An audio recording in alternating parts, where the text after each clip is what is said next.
Hi friends, welcome to SJP all in one blogs. నేను మీ శిరీష.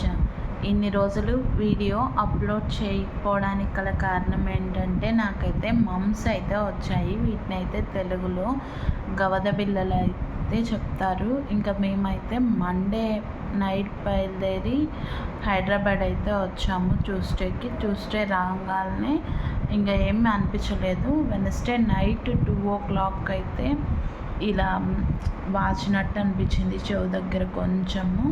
సరే, ఆ రోజైతే అంత ప్రాబ్లం ఏమి అనిపించలేదు. ఇంకా గురువారం రోజు అయితే నైట్కి ఫుల్ ఫీవర్ వచ్చేసి, అలాగే తలనొప్పి, కాళ్ళ నొప్పులు ఇవన్నీ ఉంటే అప్పుడైతే పారాసిటమాల్ టాబ్లెట్ అయితే వేసుకున్నాను. ఇంకా అలా వేసుకున్నాక కొంతసేపటికైతే పెయిన్ అయితే లేదు, ఫీవర్ కూడా తగ్గింది. ఇంకా మరుసటి రోజు శుక్రవారం అయితే మళ్ళీ ఫీవర్ అయితే వచ్చింది మార్నింగ్ టైము. ఇంకా ఫుడ్ కూడా తీసుకోవడానికి చాలా కష్టంగా ఉండింది.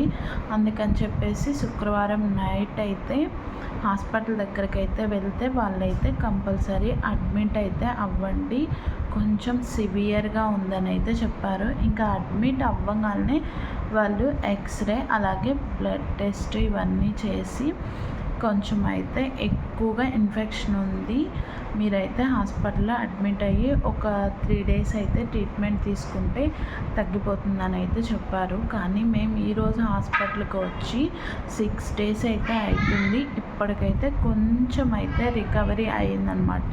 ఇప్పుడు కూడా నేను హాస్పిటల్లోనే ఉన్నాను.